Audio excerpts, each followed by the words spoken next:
It is Tuesday, June 7th, 2022. You're tuned into the Big V Mafia, the Big Vito brand, and I am your host, Dr. Jargo, PhD. And I am joined alongside the main event. He is the former WCW World Hardcore Champion. Ladies and gentlemen, Big Vito LaGrasso!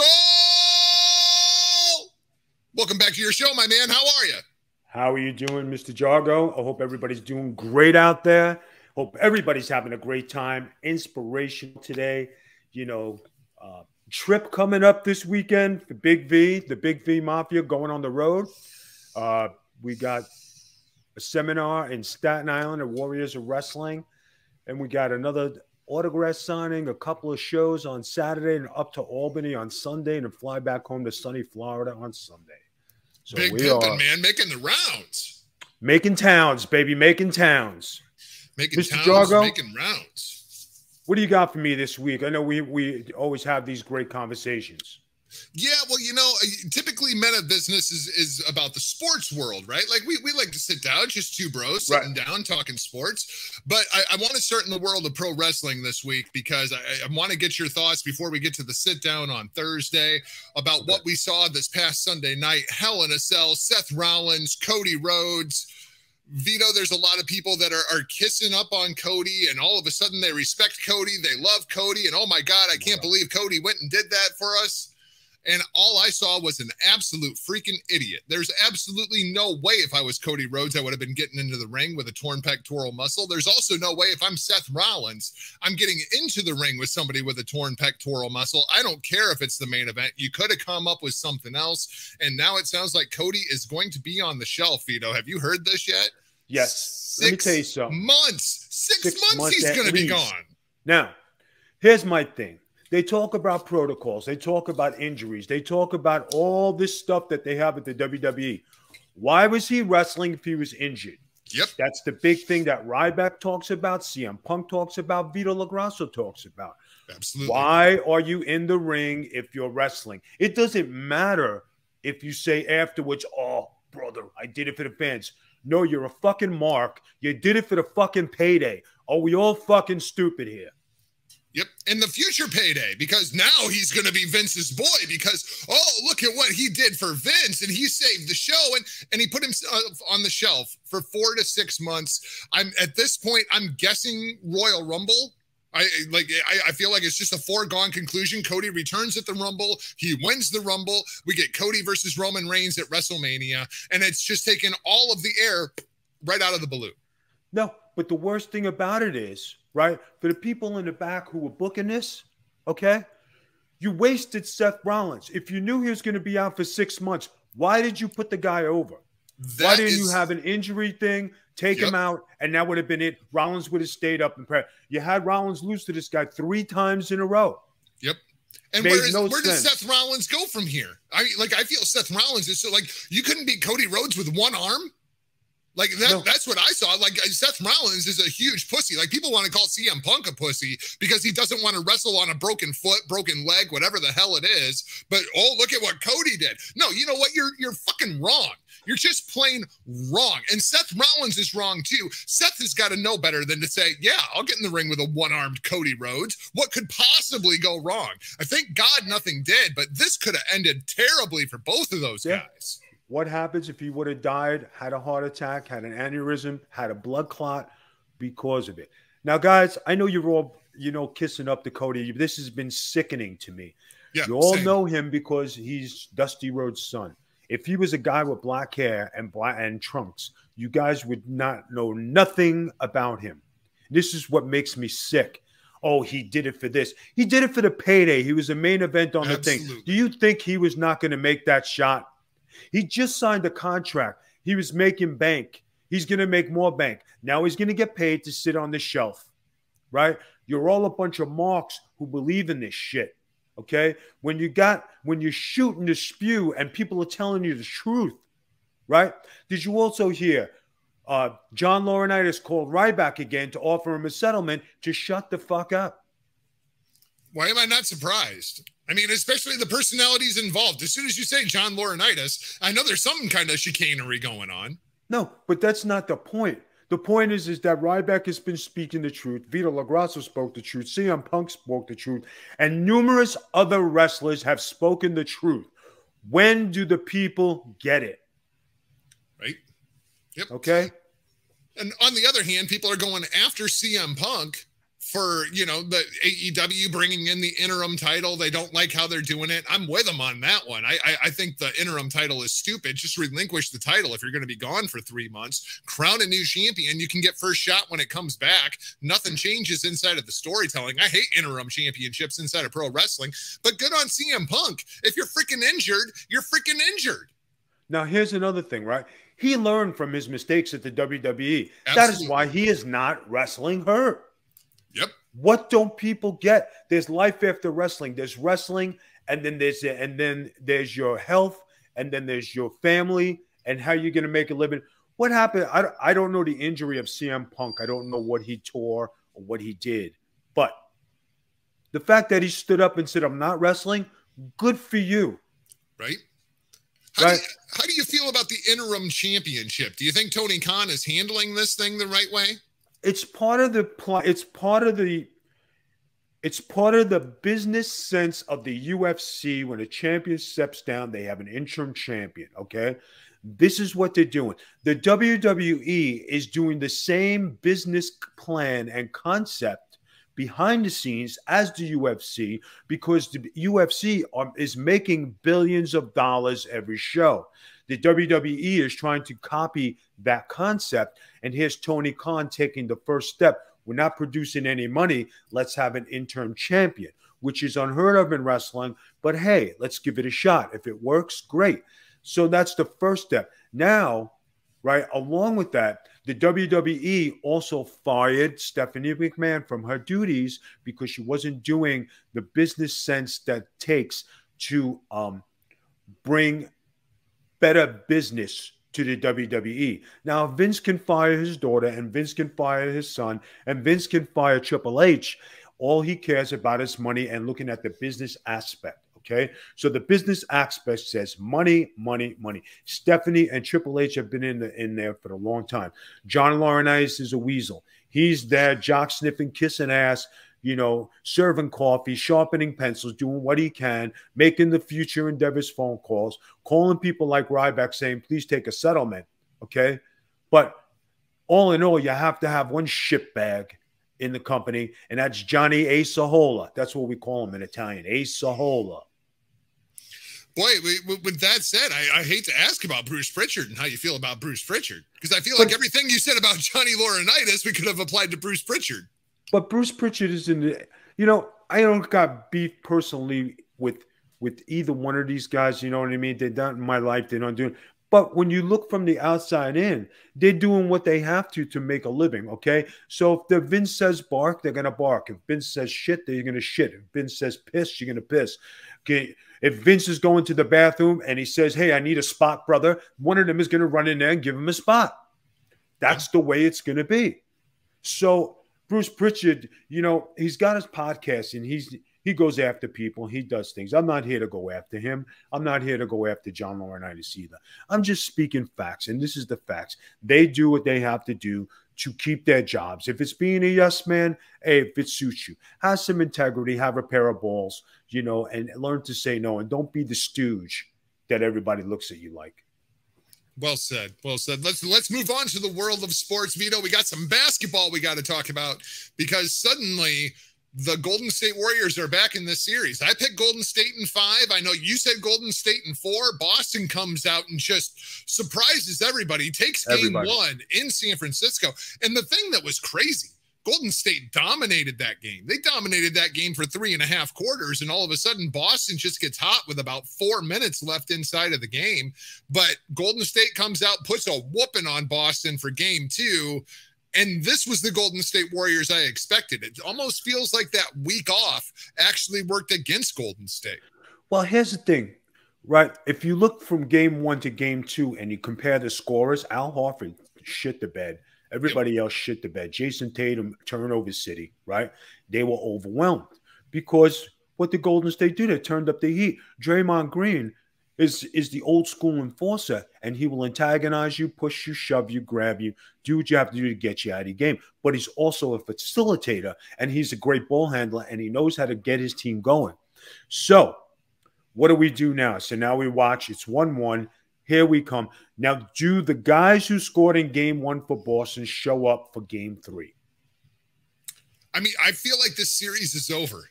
I watching that game the other night, Vito, it just struck me like Golden State is light years ahead of Boston right now. Right. Boston got really lucky. They got really, really hot in game 1. I don't think that's going to happen again. I'm sticking by my pick, Golden State in 5. Okay, Golden State in 5. There you have it, people. What do you think? Do you feel like this series is over, or am I just crazy? No, you're not. No, you're not. If the Warriors come out and play like that, I can't argue with that, because the way the Boston Celtics played in the second game, I can't argue. If they had their one shining moment, it was game 1. They got their one win. I said they wouldn't win anything. You said 5, so we're both on course. Yeah, but I thought they'd win game 3. I surely didn't expect them to win game 1, especially Golden State just dominated. And then all of a sudden you look up and Boston's up 10. And it's just like, what the hell just happened? That's the crazy NBA. You know, everybody can, you know, we talked during the regular basketball season. We talked about the Knicks, right? Yeah. Now, the Knicks were fluttering all year. They were on, they were off, they were on, they were off, right? The last 3 weeks of the season for the Knicks, they played like they were supposed to in the beginning of the year. Excuse me. If you put that in the beginning of the season, that's a whole different ballgame. And everybody's shitting the bed on the Knicks, but the Knicks only finished 5 games differential from last year. Yeah. So if you only have a 5-game drop, you didn't make the playoffs. Okay, I give you that, but you only had a 5-game drop. You were inconsistent. Now, if you take the Lakers, on the other hand, the Lakers were just, you know, world champions. The Lakers had the squad. They had the play. They could not get off the deck. They just couldn't do it. They were running, and it was like shuffling pieces in and out. I'd say the guy who had the best season, you're going to say, nah, you're wrong. The guy who had the best all-around season, I think, is Carmelo Anthony. He was steady all year. Yep. Yeah.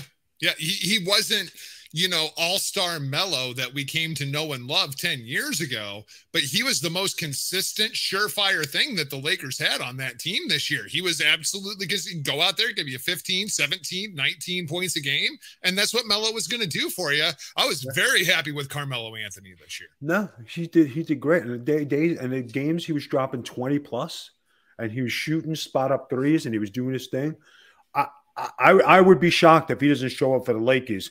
I'd be pleasantly happy if he showed up for the Knicks, came off the bench. You know, that would be interesting. I would be curious to see how the Garden would welcome Melo back after spending a good chunk of his career up there in New York. But it's not like there was a love-hate thing with the fans in Melo. It was just a Dan Snyder thing.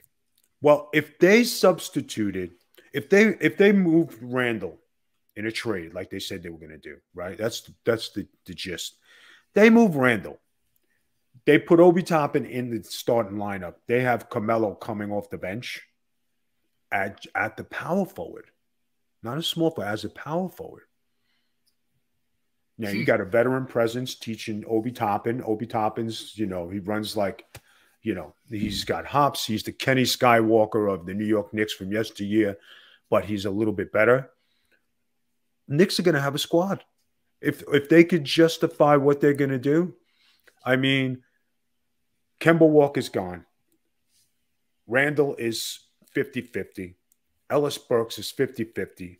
Evan Fournier is 50-50, right? But if you could package those guys and get rid of them and bring back one guy on a rental, like, all right, everybody's saying Westbrook, but if they made a trade, or Donovan Mitchell, right?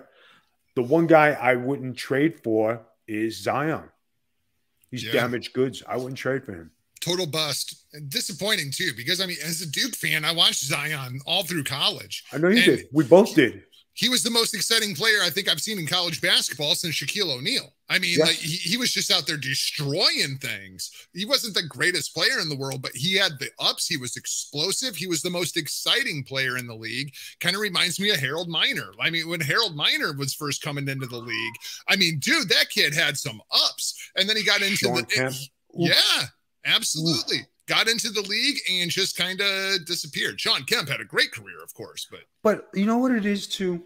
I just think when guys get that $1 million, I think that takes the love of the game out of them. You know what I mean? I just think it squeezes the heart out of them, because now they can go buy that $5,000 chain, that $10,000 Rolex. They can go buy the Lamborghini they want, but that takes away from the ball player you were.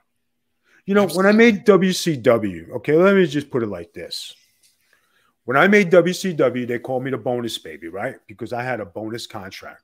I got my downside. And they said, all right, Vito, we're going to bonus you. I says, okay. So what would you like? He says, all right, you're going to make this many appearances. You want to make more money? Yes, sir. We'll bonus you X amount of dollars, and we'll bonus you. That's how you're going to make the rest of your money. I said at the meeting, put me on every single show you have. He says, are you serious? I says, I want every single show. Soon as I passed 100 was my cutoff. Everything after 100, I made bank. I made 250 appearances. So you do the math. I made some bank. You want to work or you want to take off? Even in the WWE, when I was on contract, did I sit home and sit in my pool and sit in my penthouse condo? No. Hey, can you send me to developmental, Vito? Why do you want to go to developmental? Because I want to keep my rings sharp. I want to be on the road. I want to keep wrestling. I don't want to get out of shape. That's where I want to be. Are you sure? Yes. Every week I was in developmental. Every week I went and worked.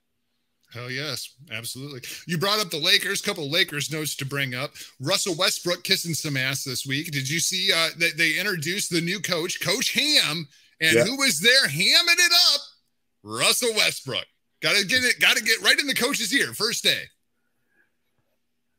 If he stays, he's a sixth man. They're done if he stays. It'll be just a repeat of this year. And the thing that's interesting to me came down today, Vito, the big Lakers news that nobody heard and nobody's talking about because it actually happened in the WNBA.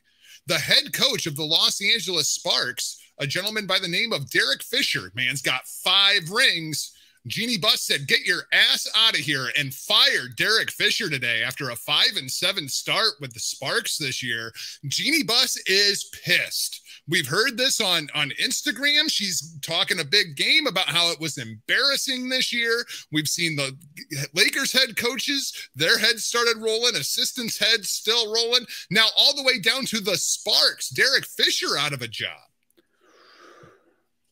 When they hired Rasheed Wallace, that was for the no-nonsense, no bullshit. Hey, he's going to tell LeBron, hey, go fuck yourself. I'm the coach. Yep. It's going to be interesting to see what Coach Ham does out there with the Lakers this year. Vito, got to go back to New York, and I got to talk to you about the blue shirts.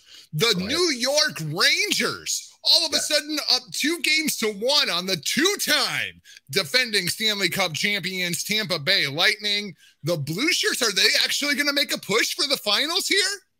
They had a chance to take the second game, and I think they got it. I mean, they've been working on putting together a team, and it reminds me of the 1980 Olympics. Miracle on Ice. The Miracle on Ice. You bet. That's what it reminds me of. If they pull this off, you go and watch it. You go and see it, and these guys are playing like they're playing against the Russians. These guys mean business. Well, and it's the NHL, so they kind of are playing against the Russians. They're also playing with the Russians because I think there's more Russians in the NHL than there are Canadians or Americans at this point. It's kind of crazy how many names end in the letter V inside of the NHL. Of course, we got the Colorado Avalanche. They have qualified for the Stanley Cup Finals over on the other side. Vito, do you get into watching the NHL? Do you watch the Stanley Cup playoffs? Because to me, especially the Cup final, when it gets to the Stanley Cup finals, those are the best 7 games in all of sports. I love the Stanley Cup finals. Nothing compares to it. I think when it's a New York team, like, like the Rangers, like I got the Rangers, the Knicks, the Mets, the Knicks. Okay. Those are my teams. And I remember when the Islanders and the Devils and the Rangers will have dog fights. Oh, yeah. Right? Remember that. And remember when the Rangers and Islanders used to go back and forth, back in the day. I mean, those were some games before the Devils came along. Oh, yeah. So, I mean, there's some history there. I hope the Rangers prevail and they have play some more good hockey. I mean, you bring up the Devils, man. Martin Brodeur was one of my favorite players back in the 90s when I was just coming up as an NHL fan, started getting into it. My God, the New Jersey Devils were just something to be reckoned with. And it's nice to see the Rangers. It's nice to see at least one team in New York, not called the Yankees, actually get their shit together for a change. Of course, the Yankees, they're just rocking and rolling over there. Hold on a second. Now, you bring up the Yankees, right? And you say get their shit together. What have the Yankees won in the past since 2009? What have they won? Nothing. They can't even get out of the first round of the playoffs. And everybody says the Yankees are going to have another good season, and then the Yankees are going to falter in the playoffs. That's typically how things end up working out. The Yankees currently 39 wins, the best in all of baseball. It's a matter of how long is it going to last? Because they're going to hit one of those cold streaks, Vito. It happens every year. I think the Mets are a better balanced ball club, and I think the Mets are more exciting than the Yankees. The Mets, of course, only one game behind the Yankees. When you look at best overall record, the Mets with 38 wins, and I believe that is good for the second most wins in all of baseball right now. And I think it's the manager that makes the difference for the Mets. Buck Showalter. I mean, they tried to go on the cheap like we talked about, and they have an experienced manager. They got ball players, and they're doing it without Max Scherzer and Jason DeGrom. Yeah. What happens when these guys come back? And if they trade for another pitcher, these guys will have a Fab Five. There ain't nobody going to beat them. Yeah, no, I completely agree. I do want to talk to you as we wrap up this week about the purity of baseball, because there's a big story going on, Vito. Not a whole lot of people talking about it. But they are going to meet and they are going to discuss the shift inside of baseball. The shift has gotten completely out of control, and now Major League Baseball is looking at actually penalizing teams for the shift and basically outruling the shift. How do you feel about this, Vito? Because, as long as I can remember, there's been guys that the shift has been used against, but at this point, it almost feels like Steve Kerr is coaching Major League Baseball. The analytics have just completely taken over. And when you get somebody like, Aaron Judge comes up to the plate, immediately everybody just runs over to the right side of the field because he pulls most of the time. How do you feel about it? Are you for the shift, or are you against the shift? Are you for the purity of baseball, or do you look at it and say, well, you know what? If he was actually a good hitter, he just hit it in the gap where there's nobody standing there. I fight this at softball where I am, okay? And I fight it because there are so many rules. And I look at the guys and I say, guys, did you all forget how to be ball players? This is not fun. When you have to go to the rules and guys cry about the rules, and you can't do this and you can't do that and you can't do the other, it takes away from the game. Absolutely. When they put a guy on second base to start the extra inning, man, that's terrible. I would rather it go back to the old ways, okay? Now, the DH, I could see why they don't want pitchers to hit, because it protects them. That's a good thing and a bad thing. It's a preference, okay? But the shift and all this stuff, guys, is part of the game strategy.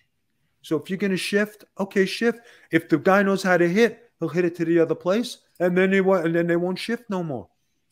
Right? I mean, that's the easy way to say it. I mean, for me, I'm with you, but I'm not. I don't mind the designated hitter, but I liked it when it was just in the American League. To me, the thing that drives me more crazy than anything is all the interleague play. That's the thing I hate the most, because I liked it when there was the rules in the American League. There was the rules in the National League. They were two different strategies. They were two very, very different games. And then come the World Series, we'll see who has the better advantage, who has the better coaching, and what team is more prepared for the changes inside of the rules when it comes to the series. That's the one that really, really bugs me, is the damn interleague play. If we could just get rid of that, I think I'd be happy.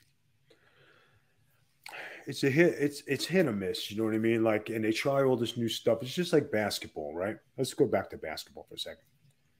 They took away the physicality of basketball, but that's what made basketball basketball. Because how did you play in the park, and how do you grow up playing? You play roughhouse. This is what you do. Did I foul you? No. Is it a continuation? Yes. Do you cry? No. Today, you can't even touch nobody. You know what I mean? And LeBron is the biggest crybaby, and then Luka Doncic is the second biggest cry. I hate that mother. Every day, hey, did you see this? Hey, did you see that? Hey, did you see it? How could it be everything is? If I was playing against Luka Doncic, I'd nail him in the jaw the first time. Did I get you, dog? I'm sorry, man. My bad. Flagrant one. Just a one. It wasn't intentional, just a one. Or LeBron, right? I would antagonize him, and then as soon as he's going to bed, I would nail him. And then he can cry. Are you going to cry about that too? The cameras are rolling, LeBron.